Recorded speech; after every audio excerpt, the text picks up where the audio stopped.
تھوڑی سی توجہ موبائلوں سے ہٹا کر آپ میری بات توجہ سے سنیں گے۔ چند ایک باتیں، لمبی تقریر نہ کرنے کا مزاج ہے نہ اس کا موقع ہے۔ ایک تو سب سے پہلے بات یہ عرض کروں کہ ہمیں دین سیکھنا ہے اور دین پر عمل کرنا ہے۔ کسی بھی چیز کو اس کی حقیقت کے ساتھ قبول کرنا چاہیے۔ میں آ گیا ہوں، میں کیا اوقات رکھتا ہوں؟ قرآن پاک کے ادب کو چھوڑ کے آپ پیر صاحب کے پیچھے بھاگیں گے تو یہ پیر صاحب کے ساتھ ظلم ہے آپ کا۔ مطلب یہ کس قسم کے معاملات میں ہم الجھ گئے؟ کوئی آئے پیر صاحب آئے یا پیر صاحب کا باپ آئے، جب قرآن پاک جو پڑھا جا رہا ہے ختم ہو گئی بات۔ قرآن مجید کا ادب سب سے زیادہ ہے۔ مجھے اتنا ڈر آیا، اتنا خوف آیا، کیا شہرتیں ہیں، کیا مطلب معاملات ہیں کہ اب ان شہرتوں کے پیچھے لوگ تلاوت قرآن پاک کا ادب بھی چھوڑ دیں گے۔ اس قسم کا خوف طاری ہوتا ہے کہ بعض اوقات ارادہ کرتے ہیں کہ نہ جایا کریں کسی جگہ۔ جب آنے لگتے ہیں، جانے لگتے ہیں، اب بڑے سارے مسائل ہیں، بڑا مشکل کام ہوتا ہے کسی جگہ رک کے ہزاروں لوگوں سے آپ پہلے ملاقات کریں گے، ایک کے بعد دوسرا جلسہ، اور طے ہوتے ہیں پروگرام میں تیسری جگہ حاضر ہوں، اس کے بعد مجھے لوٹنا ہے ایک جگہ، پھر میرا انتظار ہو رہا ہے۔ اب جانا ہے لیکن وہ دھکم پیل ہے، بوڑھوں کو تکلیف ہے، بچوں کو تکلیف ہے، اس میں گرمی کا موسم ہے۔ مطلب یہ کہ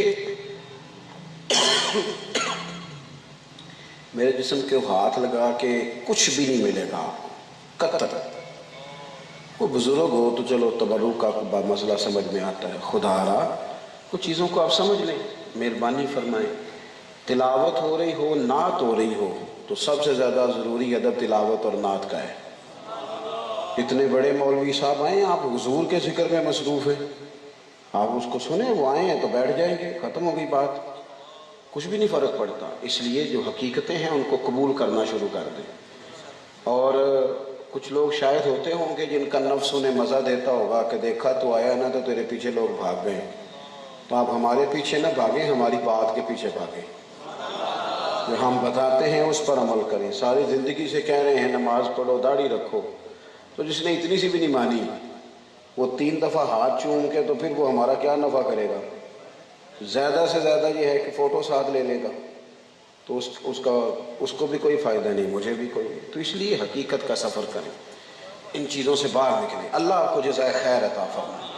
طبیعت آپ یقین کریں میری ڈسٹرب ہو گئی یہ حال دے کے کہ تلاوت چھوڑ کے تو ہم پیر صاحب کے پیچھے، یہی تو ساری تباہی ہوئی ہے۔ ان چیزوں سے آپ نے نکلنا ہے۔ آپ میری بات پر توجہ کریں گے آئندہ کے لیے انشاءاللہ تعالی؟ میں نیت نہیں وعدہ نہیں لے رہا، نیت کرا رہا ہوں، کریں گے انشاءاللہ توجہ آپ حضرات؟ اللہ آپ کو بہتر صلہ عطا کرے۔ جن لوگوں کو میں نے اس دوران ڈانٹ دیا ان سے میں معافی بھی مانگتا ہوں۔ میں نے بعض لوگوں کو سخت جملے کہے کہ یہ آپ کیا کر رہے ہیں، لیکن یہ کہ بعض اوقات کڑوی دوائی کی بڑی سخت ضرورت ہوتی ہے ورنہ آرام نہیں آتا۔ اللہ آپ کو جزائے خیر دے۔ جو بات عرض کرنا چاہتا ہوں اس کی طرف آتا ہوں۔ اسلام ناپاکیزگی کا دین ہے، نفاست پسندی اسلام کا مزاج ہے۔ میرے رسول پاک صلی اللہ تعالیٰ علیہ وسلم کے خوبصورت وجود نور کو رب نے اس طرح کا بنایا ہے کہ اس پر کبھی مکھی بھی نہیں بیٹھی۔ حضور سید عالم علیہ السلام جو عام انسانوں کے ساتھ چیزیں ہوتی ہیں نا، یعنی پسینہ کبھی آتا ہے تو اس سے اس طرح کی چیز نکلتی ہے کہ انسان کا نفیس وجود تکلیف محسوس کرتا ہے، لیکن میرے رسول پاک کے پسینے سے بھی خوشبو آیا کرتی تھی۔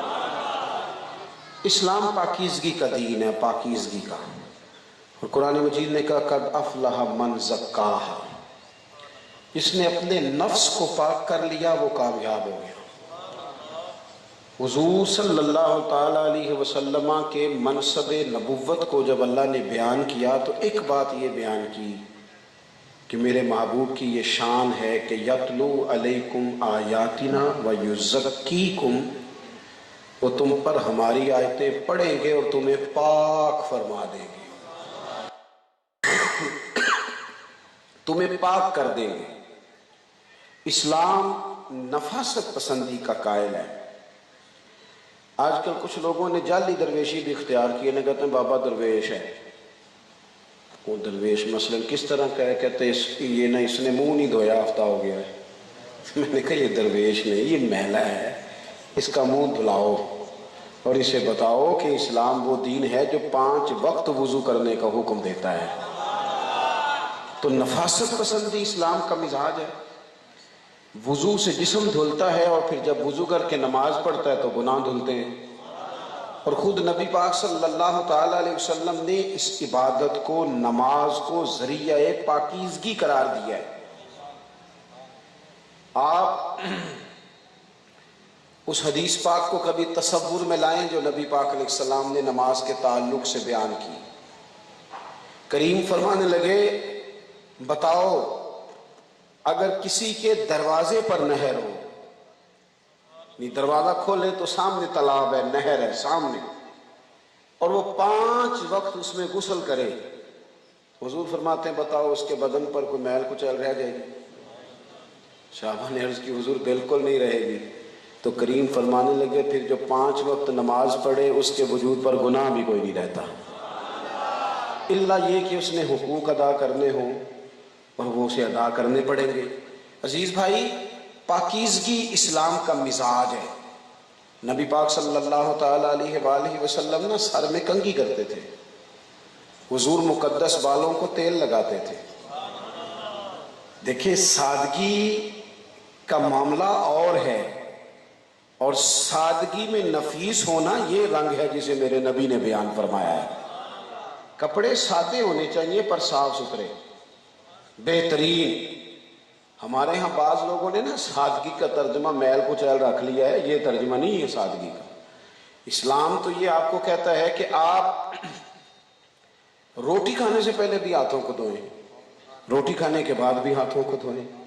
ایک شخص کو حضور نے دیکھا، الجھا ہوا لباس ہے، بکھرے ہوئے بال ہیں، اٹا اٹا سا اس کا جسم ہے، عجیب و غریب سی کیفیت ہے۔ تو حضور نے بلا لیا، فرمایا تجھے تو اللہ تعالیٰ نے مالی طور پر وسعت دے رکھی ہے، فضل ہے تیرے اوپر۔ یا رسول اللہ الحمدللہ۔ تو محبوب فرمانے لگے پھر صاف ستھرا لباس پہننا، رب نعمت دے تو اس کا اثر دیکھنا پسند کرتا ہے۔ نفاست پسند بڑھے، مزاجوں میں نفاست لائیں۔ لباس اجلا، خوشبو والا، اچھا صاف ستھرا پسند کیا گیا، لیکن سارا زور صرف ظاہر پر نہ ہو۔ آپ 2 دنوں کے بعد جب نہا لیتے ہیں تو طبیعت بالکل ہلکی پھلکی ہو جاتی ہے نا۔ معنی کیا ہے کہ من کے تن کے سارا میل اتر گیا تو طبیعت ہلکی پھلکی ہو گئی۔ تو اگر کبھی من کے بھی میل اتر جائیں گے نا، یعنی جھوٹ چھوڑ دیں گے، یعنی حسد چھوڑ دیں گے، عداوت چھوڑ دیں گے، بدگمانی چھوڑ دیں گے، جھوٹ چھوڑ دیں گے، تکبر چھوڑ دیں گے، جب آپ ایک دفعہ چھوڑیں گے نا، چلیں آج تجربہ کر لیں، تجربہ کر لیں، ایک دن میں تجربہ کر کے دیکھیں کہ آپ نے نا کسی بندے کے سخت جملے کے جواب میں بھی کہنا یار اگر کہہ بھی لیا ہے تو میری کون سی کوئی اوقات، کوئی حرج نہیں، کوئی 2 دفعہ دن میں معاف کر کے تو دیکھیں بھلا اللہ دل کو سکون کتنا عطا فرماتا ہے۔ اسلام نفاست کا دین ہے۔ ایک نفیس مسلمان، صاف ستھرا، سونا سجیلا، خوبصورت مسلمان اسلام ترتیب دیتا ہے۔ لو سنو، ایک تو یہ ظاہری صفائی ہے، اور ایک میرے نبی پاک صلی اللہ تعالیٰ علیہ وسلم نے فرمایا تمہیں بتاؤں نا بھلا خوبصورت مسلمان کون ہوتا ہے؟ حضور فرمانے لگے تمہیں بتاؤں نا بھلا خوبصورت مسلمان کون ہوتا ہے؟ اسلام کس کا خوبصورت ہے؟ یا رسول اللہ بتائیے۔ تو اللہ کے محبوب علیہ السلام فرمانے لگے جو بندہ بے مقصد باتیں چھوڑ دے نا، فضول کام چھوڑ دے، لغویات چھوڑ دے، جس کا اس سے تعلق نہیں اس بحث کو چھوڑ دے، فرمایا وہ خوبصورت مسلمان ہے۔ مطلب کی بات کرے، ضرورت کی بات کرے، ضرورت کا سوال پوچھے، اپنے کام کی طرف توجہ رکھے، وہ خوبصورت ترین مسلمان ہے۔ ہم پتہ ہے بہت سارا بلا وجہ کا بوجھ ہے، بلا وجہ کی ٹینشن، جس بندے کا اس کام سے کوئی تعلق نہیں نا، وہ کام بھی ہم نے ضرور کرنا ہے۔ ہم نے سارے محلے کا پتہ رکھنا ہوتا ہے۔ اگر کسی گھر میں غریبی آ گئی ہے نا تو پھر اس کا جواب ہمارے پاس یہ ہے کہ 4 جینے کام کیوں نہیں کر دے؟ حالانکہ کئی دفعہ 10 بھی ہوں تو رزق تب بھی آتا ہے جب رب کا فضل ہوتا ہے۔ 4 کمانے والے کیا 10 بھی ہوں تو دینا تو مالک نے ہے۔ اور اگر کسی جگہ پیسے 4 زیادہ آ گئے تو کہتے پتہ کرو انہیں بینک کڑا لٹیا ہے، ایسے تو نہیں نا راتوں رات تو نہیں نا بندہ امیر ہو جاتا۔ اور میں نے کہا نہیں بھائی، وَيَرْزُقْهُ مِنْ حَيْثُ لَا يَحْتَسِبُ، رب کہتا ہے میں وہاں سے دیتا ہوں جہاں سے تمہارا گمان بھی نہیں گیا ہوتا۔ اپنے مزاج میں نفاست ہو، ذرا طبیعت نفیس ہو، با مقصد سا آدمی ہو، میٹھا سا ہو، جگہ جگہ اس کا الجھاؤ نہ ہو، وہاں بھی بات الجھ گئی، وہاں بھی بات الجھ گئی، وہاں بھی بات الجھ گئی، یہ مزاج نہ ہو۔ ہر جگہ بحث کرنا، ہر ایک بات کا سوال پوچھنا۔ بعض لوگ نا بڑے بے مقصد سوالات کرتے ہیں۔ ویسے تو حضور علیہ السلام نے فرمایا، ابو داؤد شریف میں موجود ہے، فرمایا سوال جو ہے یہ جہالت کا خاتمہ کرتا ہے۔ جب تم پوچھتے ہو تو جہالت ختم ہوتی، لیکن بے مقصد سوال اگر لوگ کرتے تھے تو حضور ناراض ہو جاتے تھے۔ بے معنی۔ امام ابو یوسف رحمۃ اللہ علیہ کی خدمت میں ایک شخص بیٹھا کرتا تھا، وہ جس طرح ہمارے ہاں لوگوں نے سوال نہیں آج کل یاد کر لیے، کہتے ہیں حضرت موسیٰ علیہ السلام کی اماں کا نام بتاؤ۔ بھئی آپ نے کیا کرنا ہے وہ نام یاد کر کے؟ آپ یہ بتائیں وضو کے مسئلے آتے ہیں، آپ کو غسل کا سارے مسائل سے آگاہی ہو گئی ہے، آپ ضروریات زندگی کے مسئلوں سے آگاہ ہیں، کہاں آپ الجھ گئے؟ امام ابو یوسف کے پاس ایک شخص بیٹھا کرتا تھا، اس نے کہا امام صاحب، سارے لوگ سوال کرتے تھے وہ نہیں کرتا تھا، تو امام صاحب نے ایک دن کہا یار تو بھی کچھ پوچھا کر۔ کہنے لگا جی پوچھتا ہوں، بتائیں روزہ کب افطار کرنا ہے؟ تو آپ ہنس پڑے، فرمانے لگے سیدھی سی بات ہے، روزہ سورج غروب ہونے پر ہی افطار کرنا ہے۔ تو کہنے لگا اگر ساری رات سورج ہی نہ غروب ہو تو امام صاحب کہنے لگے پتر تو چوپ ہی رہا کر، تیرا خاموش ہے، وہ کون سی رات ہے جو رات بھی ہو اور سورج غروب بھی نہ ہو؟ ساری رات سورج۔ کچھ لوگ نا بلا وجہ کے مقصد، بلا وجہ کے مقاصد، بلا وجہ یہ کام نہ کریں۔ اپنی زندگی میں نفاست لائیں، طبیعت میں نفاست لائیں۔ بہت زیادہ سوچ سوچ کے اس کا بھی پتہ کراؤ، اس کا بھی پتہ کراؤ، فلانا بھی نہیں میری بات سن رہا، فلانا بھی نہیں میری بات سن رہا۔ ایک بزرگ تھے سادے سے، تو ایک دفعہ ان سے کسی نے کہا کہ آپ کے بچے سارے فرما بردار ہیں۔ کہنے لگے کہ اتنی ٹینشن نہیں لیں، فرما برداری کرن گے تو رب کو اجر لین گے، نہیں کرن گے تو آپ ہی دنیا تے آخرت تے خراب ہون گے، میں دل پہ کیوں سوار کروں؟ ہر بات کی ٹینشن لینا، ہر بات کو دماغ پہ سوار کرنا، آپ نفاست پسند ہو جائیں۔ ایک تو بے معنی باتیں چھوڑ دیں ظاہری صفائی کے بعد، دوسری بات بے مقصد بے معنی یہ سب، اور تیسری بات میرے عزیز اچھی طرح اپنے ذہن میں سنبھالیں کہ گفتگو صاف ستھری۔ رسول پاک کا لہجہ بڑا خوبصورت تھا، یعنی باتوں میں وہ حسن تھا کہ ککھ سواد نہیں مشری اندر، اساں کھنڈا میں چکھ ڈٹھیاں، اینا ساریاں شیواں نالوں تے گلاں سجن دیاں میٹھیاں۔ حضور کی باتوں میں عجیب لذت تھی، عجیب رانائی تھی۔ حضور بولتے تھے تو یوں لگتا تھا میری ہی بات کر رہے ہیں۔ سیدہ عائشہ صدیقہ رضی اللہ تعالیٰ عنہ فرماتی ہیں یوں ٹھہر ٹھہر کر بولتے، یہ انداز میں حسن اور جاذبیت ہوتی کہ بعض اوقات ایک بات کو 3 دفعہ دہراتے، سامنے والے کی سمجھ میں پوری بات آ جاتی۔ اور سیدہ فرماتی ہیں کہ میرے رسول پاک کی باتوں کی لطافت یہ تھی کہ اگر کوئی حضور کے جملوں کو گننا چاہتا تھا تو گن بھی سکتا تھا، ایسا اس کے اندر خوبصورت مطلب رد عمل کے طور پر بھی سخت باتیں نہ کریں۔ گالم گلوچ کرنا مسلمان کا مزاج نہیں، سخت جملے بولنا مسلمان کا مزاج نہیں۔ یہ جو آپ آ کے کہتے ہیں نا میں سنائیاں نے 4 پھر اگوں بولے یا نہیں، تو کہنے والے تو کہہ ہی دیتے ہیں، یہ سننے والے ہیں جو کمال کرتے ہیں۔ یہ جو سننے والے ہیں وہ صاحب وہ بندہ بڑا تھا جس نے آپ کی ساری سنی۔ کبھی کچا جملہ، کمزور بات کبھی نہیں۔ نبی پاک علیہ السلام نے فرمایا مومن کو گالی دینا فسق ہے، اور اس کے قتل کو گویا جائز سمجھ کے کرنا مومن ہونے کی وجہ سے یہ کفر ہے۔ مومن ہو اور اس کی زبان پر گالم گلوچ ہو، چلے رب رسول کے دشمنوں کے بارے میں تو رویہ سخت ہوا، اور کامل مسلمانوں کے بارے میں، مومنوں کے بارے میں کبھی بھی آپ ایسا انداز نہ اختیار کریں۔ عزیز بھائی زبان بھی صاف ہو، اور چوتھی بات یہ ہے کہ سوچیں بھی ذرا صاف ہو۔ قرآن مجید کہتا ہے اجتنبوا کثیرا من الظن ان بعض الظن اسم، فرمایا بہت سارے گمانوں سے بچا کرو، بعض گمان بھی گناہ ہیں۔ صاف ستھرا سوچیں۔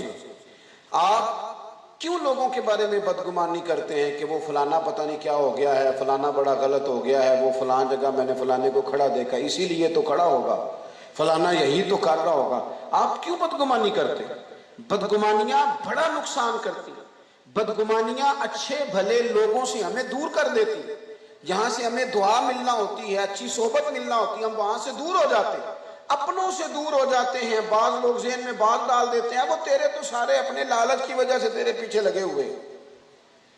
بندہ اپنے بہن بھائیوں سے، بال بچوں سے، سسرال والوں سے، فلانے سے، اس کے ذہن میں خیالات آنے لگ جاتے ہیں، چھوڑو جی سارے تو میرے منصب کے پیچھے۔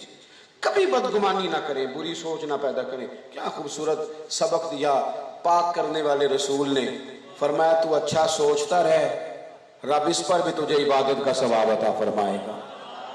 سوچوں کی صفائی، نکھار سوچوں کا۔ آپ مثبت سوچیں، صبح نہ اٹھ کے آپ یہ سوچیں کہ رب نے جتنی مخلوق بنائی ہے نا سونی بنائی ہے۔ آپ صبح اٹھ کے خیال کریں کہ نہیں یہ رسول پاک کے غلام ہیں، ان کے اندر ابھی بھی بڑی خیر موجود ہے، حضور کا فیض ہے۔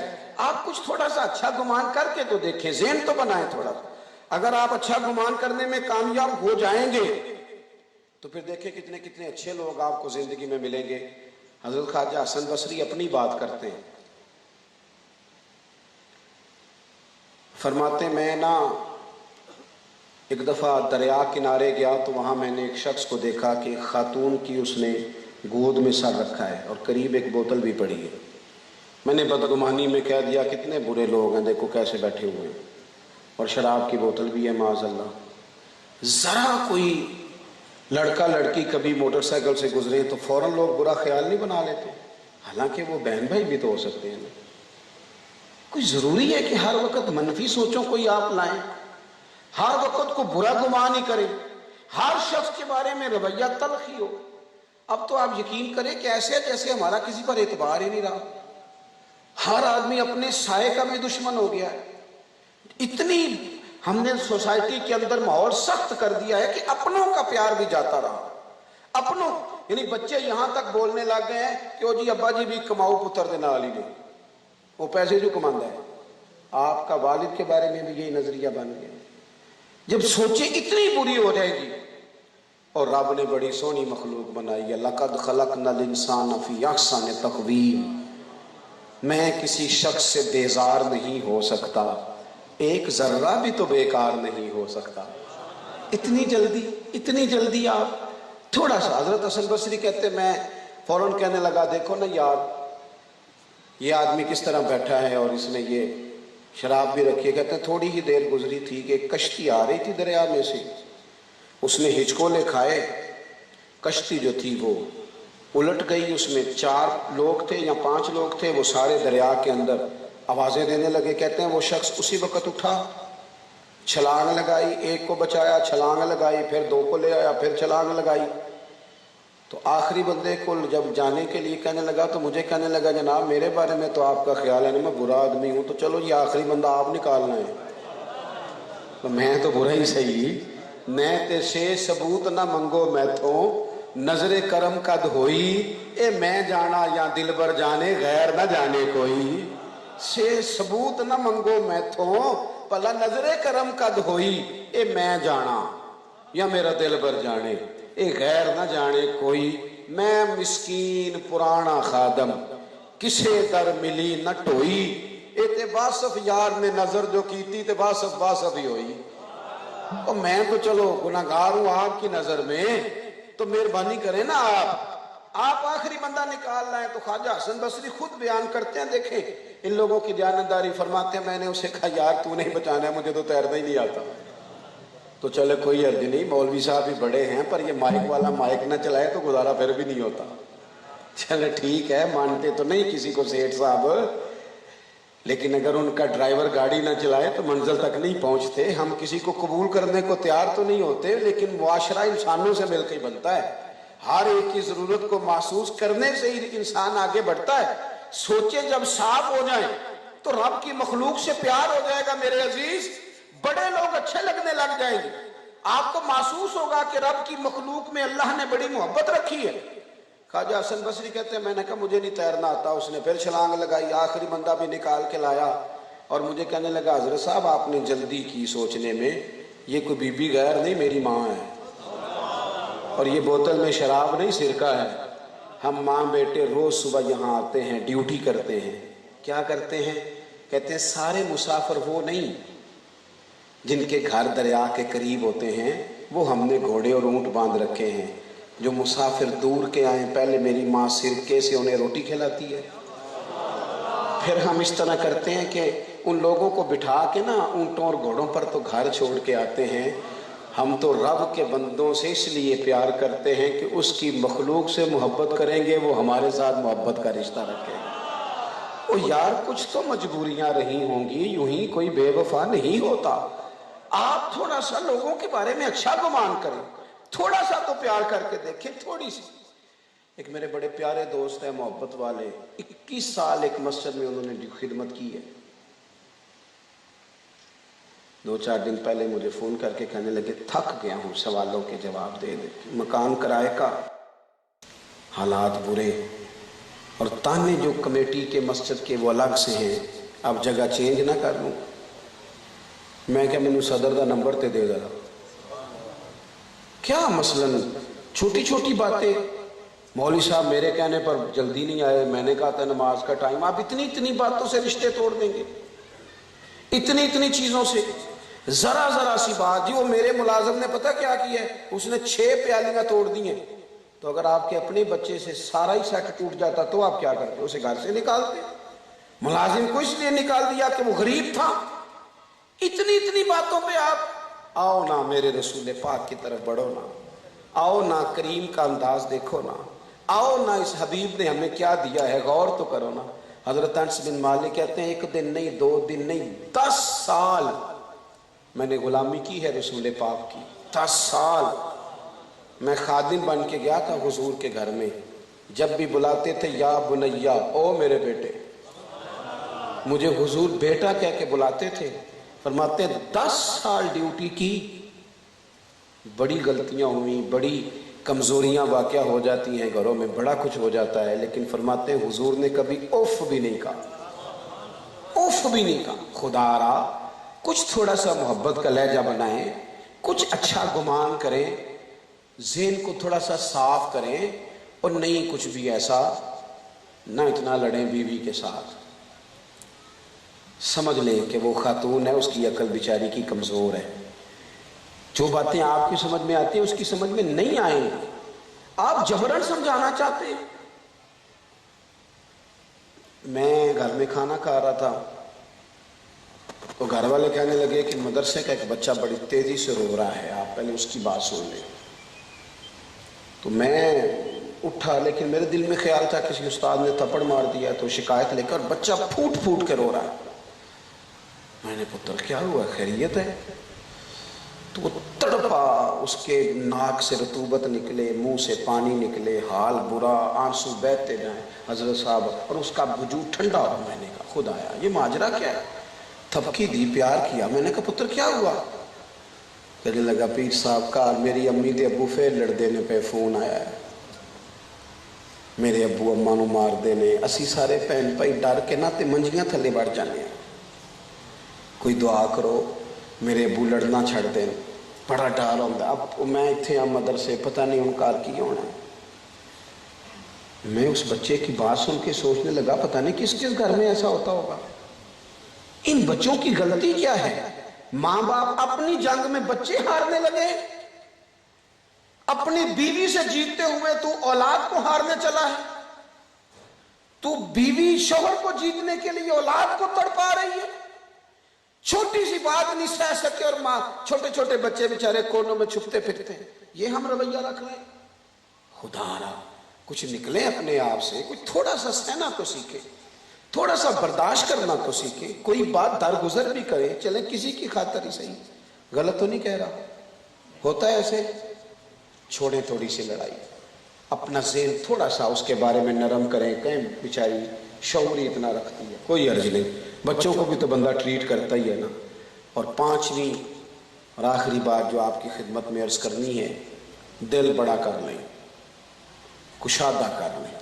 پاک ہوویں تے پاک ہی ملدا ہی، تے بنا پاکوں پاک نہیں ملدا۔ پاک ہوویں تے پاک ہی ملدا ہی، بنا پاکوں پاک نہیں ملدا۔ سارے وجود دے دھون دے نالوں تو ایک کو تولا ہے ٹکڑا دل دا۔ یہ جو دلوں میں بوجھ ہے نا، حسد کا بوجھ، تکبر کا بوجھ، یہ بیماری لگ جاتی ہے۔ میں بڑا بندہ ہوں، دیکھو جی میں آیا ہوں تو فلانا اٹھا ہی نہیں، وہ دیکھو جی فلانے میں نے سلام ہی نہیں کیتا۔ یہ صرف آپ کے دل پہ بوجھ بن جائے گا۔ آپ نے پریشان ہونا ہے، کسی کا کیا جانا ہے۔ حسد کرنے والا بھلا کیا کرتا ہے؟ اعلیٰ حضرت فاضل بریلوی رحمۃ اللہ علیہ فرماتے ہیں، حسد کرنے والا بندے سے نہیں جلتا، وہ تو اللہ کی تقسیم پر اعتراض کرتا ہے۔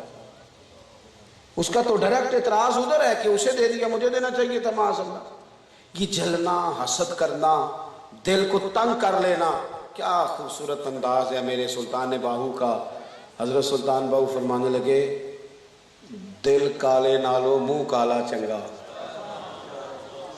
اوئے ہوئے، دل کالے نالو منہ کالا چنگا، جے کوئی رمد پچھانے۔ اگر سمجھ میں آ جائے نا تو دل کالے نالو منہ کالا ہو تو گزارا ہو جاتا ہے، اور دل کالا ہو تو توبہ توبہ توبہ، مصیبت کھڑی ہو جاتی ہے۔ دل کو نا بس کشادہ کر دے، کھلا۔ مسند امام احمد بن حنبل میں حدیث ہے، حضرت ابو ہریرہ رضی اللہ تعالیٰ عنہ، ایک جگہ پہ حضرت انس بن مالک سے بھی مروی ہے، حضرت عبداللہ ابن عمر بھی موجود تھے، کہتے ہیں حضور کی بارگاہ میں بیٹھے تھے، دروازے پہ دستک ہوئی۔ میرے محبوب پاک کو اللہ تعالیٰ نے غیب کے خزانوں کی کنجیاں دی۔ حضور فرمانے لگے، دروازہ کھولو، اور جو بندہ دروازے پہ آیا ہے اسے بتا دو، خوشخبری دے دو۔ ایک جگہ یہ لفظ بھی ہے، اور ایک جگہ فرمایا دروازہ کھولو، جو آیا ہے وہ جنتی ہے۔ آنے والا، کہتے ہیں دروازہ کھولا تو ایک سادے سے لباس والا آدمی آیا، جوتے بغل میں دبائے ہیں اور داڑھی سے پانی کے قطرے گر رہے ہیں۔ آ کے وہ بیٹھ گیا، جو بات کرنی تھی کی، وہ چلا گیا۔ اتفاق کی بات کہ دوسرے دن بھی ہم اسی جگہ اسی ٹائم بیٹھے تھے، دستک ہوئی۔ کریم فرمانے لگے، دروازے پہ جو بندہ آیا جنتی ہے۔ بڑا رشک آیا، بڑا لطف آیا۔ اتفاق کی بات، دروازہ کھولا تو بندہ وہی تھا جو کل آیا تھا۔ اسی طرح جوتے بغل میں دبائے، تازہ وضو کیا ہے، پانی کے قطرے داڑھی سے، کہتے ہیں آج تو حد ہو گئی یار، ایک بندے کو 2 دفعہ جنت کی بشارت۔ فرماتے ہیں اتفاق کی بات یہ کہ وہیں بیٹھے تھے، اذان شروع ہو گئی۔ چل جی اذان سن لیں، بات بھی لاسٹ ہی کر رہا تھا میں، پھر دعا کرتا ہوں۔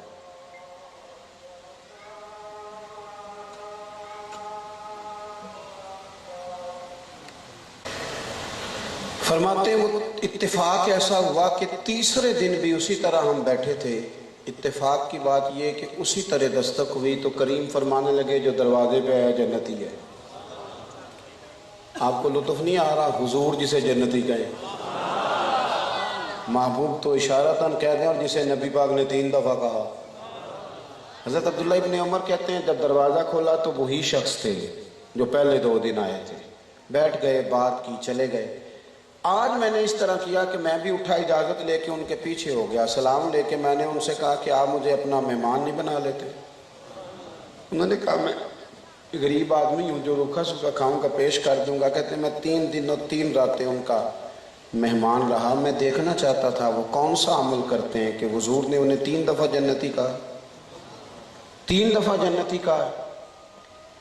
فرماتے ہیں کہ میں جب ان کے گھر 3 دن رہا اور 3 دنوں کے بعد میں واپس لوٹنے لگا تو ان کے ذہن میں بھی سوال تھا کہ آپ آئے اور آپ جاؤ، اور ایک بندہ دیکھے نا 2-3 گلیوں میں آ کے مہمان کسی کا بن جائے۔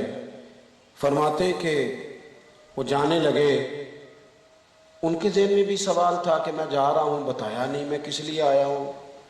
میں نے ان سے کہا سنو بھائی، مجھے کوئی ضروری نہیں تھا میرا آپ کے گھر میں رہنا، میں تو اس لیے آیا تھا کہ محبوب پاک علیہ السلام نے آپ کو 3 دفعہ جنتی کہا ہے۔ میں دیکھنا چاہتا تھا آپ کون سا عمل کرتے ہیں، پر 3 راتیں 3 دن میں آپ کے ہاں رہا۔ آپ تو عشاء پڑھ کے سوتے ہیں، فجر کی نماز تک سوئے رہتے ہیں، اور میں تو اٹھ کے نفل بھی پڑھتا ہوں تہجد کے۔ آپ سے زیادہ صدقات کرتا ہوں، کیا وجہ ہے؟ وہ کہنے لگے یہی عمل ہے جو آپ نے دیکھ لیا۔ فرماتے کہ میں جانے لگا جب اجازت لے کے تو انہوں نے پیچھے سے آواز دی، کہنے لگے ایک بات ہے شاید اللہ کی رحمت کا حضور کے کرم کا سبب بنی ہو۔ وہ کیا؟ جلدی بتائیے، ایسی بات جس نے حضور کی زبان نور سے 3 دفعہ آپ کو جنت دی، وہ کیا بات ہے؟ تو کہتے ہیں وہ فرمانے لگے یار میرے دل میں کسی بندے کے بارے میں نہ حسد ہے، نہ بغض ہے، نہ عداوت ہے، دل میرا صاف ہے۔ تو میں نے کہا بس سمجھ آ گئی ہے، یہ دل کی صفائی ہے جس کی وجہ سے محبوب نے آپ کو 3 دفعہ جنت کی بشارت دی ہے۔ دل سے بوجھ اتار دیں، دل کو صاف کر لیں۔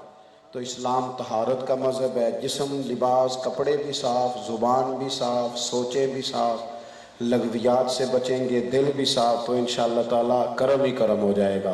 اللہ تعالیٰ مجھے اور آپ کو توفیق عمل عطا فرمائے۔